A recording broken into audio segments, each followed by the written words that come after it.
Hello, Year 7. We're going to do another Philip Larkin poem today. It's a good one. It's a poem that he wrote in when his very good friend Kingsley Amis had a daughter. It's an interesting take on, the sort of things that you might wish for on a baby. Anyway, before we get on to that, remember the three godmothers in Sleeping Beauty? They each gave the baby Aurora a wish. What do you think would be the best thing you could wish for a baby to have? Just 3 minutes on that.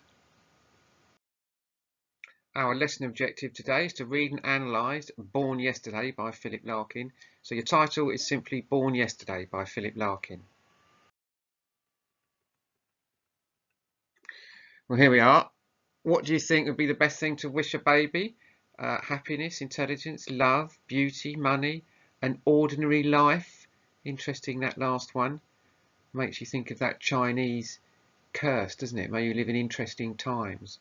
But there we are. You probably had some of those, or maybe you had some of your own. But just to get you thinking about what you would wish for a baby girl on the day it was born, she was born.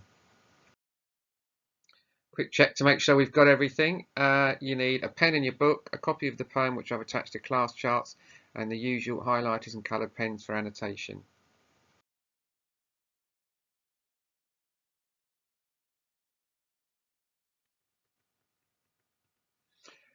Right, as ever, we dive into the title first. Born Yesterday. What does that mean to you? The saying, "Do you think I was born yesterday?" means that people think that you're a fool who doesn't understand how life works. So it could be to do with that. It could be to do with the vulnerability of life. A newborn baby is very fragile. It could be the start of something, happiness, a new life, a new beginning.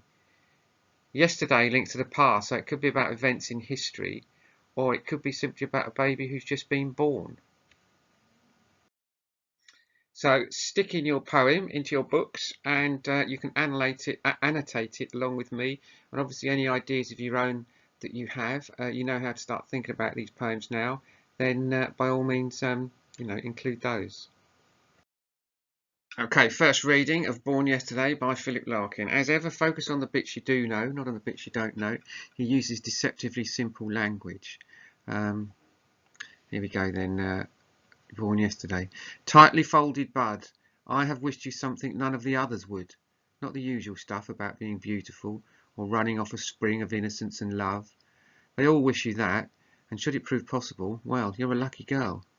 But if it shouldn't, then may you be ordinary, have, like other women, an average of talents. Not ugly, not good looking, nothing uncustomary to pull you off your balance. That, unworkable itself, stops all the rest from working. In fact, may you be dull, if that's what is a skilled, vigilant, flexible, unemphasized, enthralled catching of happiness is called. So unusual, isn't it? Have a look at that. Who do you think is the speaker, and what do you think the poem is about? Make some notes. You've got 10 minutes to do that. The speaker, who is the speaker? The speaker is an adult. They could be a parent talking to the child, or just, I picture them just sort of standing over the cot saying this.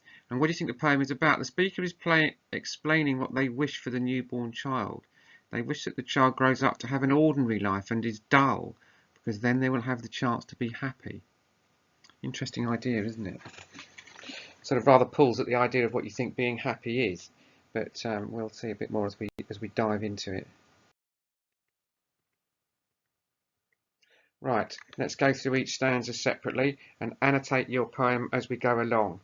Right, tightly folded bud, the opening line. It's a very sweet metaphor, that, describing the baby as a tiny baby flower. I have wished you something none of the others would, not the usual stuff.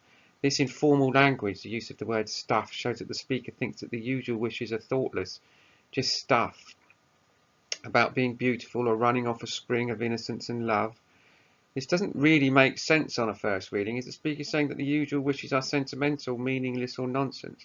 I don't think so. I just think he thinks that there's more to that, or possibly a danger to just focusing on those things alone. They all wish you that. They all wish you that. And should it prove possible, well, you're a lucky girl. The speaker is saying that if you do end up being beautiful and innocent and loved, then this is a down to chance luck, not other people's wishes. It sounds a bit patronising too, as if these things aren't worth valuing. I don't think it's patronising personally necessarily, but that seems to be the received wisdom. So get those into your books, those annotations. Right, here we are. But it shouldn't. Then may you be ordinary. It's a shocking statement that when you're talking to or rather talking about a newborn baby. So this is the wish, is it? The reader has been waiting and now we are surprised. Being ordinary is not usually something that is seen as positive. An average of talents. A talent is usually something that makes you special or stand out from the crowd. The speaker is saying the opposite here. Be as special as everybody else. There's something in that if you accept that we're all special, isn't there? To pull you off your balance, right? Nothing uncustomary to pull you off your balance. This metaphor that suggests that life is like walking a tightrope, and if you're like super pretty or spectacularly ugly, it will make life more difficult. So be ordinary. Then we get down to stops all the rest from working. In fact, may you be dull. Monosyllabic words in this statement add to the brutality of the comment. In fact, may you be dull. The dash also forces the reader to pause and focus on this shocking point. Be boring. It seems like an insult. And then we get into this last list of words here. If that is what a skilled, vigilant, flexible, unemphasized, enthralled catching of happiness is called. After the monosyllabic statements we've just talked about, there follows a contrast. The speaker then lists their reasons in a flowing polysyllabic rush of complex vocabulary, qualities that really matter in life, finishing with the final point. By being an ordinary and dull, the child will have the chance to catch happiness. Like happiness is a butterfly. Happiness is the most important thing to have in life, and the speaker's real wish for the child. So it's not saying be dull, be ordinary, really. It's saying be happy, and that a route to happiness is to be ordinary. There's beauty and happiness in ordinary life. So don't, you could argue it's saying don't aspire for all these other things necessarily because they won't make you happy. So it's very charming in the end. Anyway, get those annotations into your books, please. Now match each of these images with a quotation from the poem. So just use the 1, 2, 3, 4, 5. Put a list in your books of those and put the quotation next to it. That'll take you 10 minutes.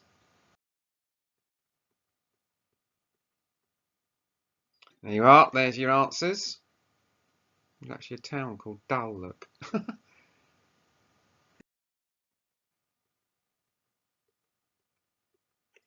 Right, analysing the poem. How does the writer present the possibility of having a happy life in the quotation, catching of happiness? And here it is, look, the verb, so we're talking about the word class, catching, suggests that happiness is something that needs to be trapped. It reminds the reader of a wild creature like a butterfly that is tricky to capture. This shows that a happy life is not something that is certain or it happens without effort. Now, here are 2 paragraphs that I want you to write, and these are the 2 that I want you, this is the work rather, that I want you to upload to Classcharts for me to look at.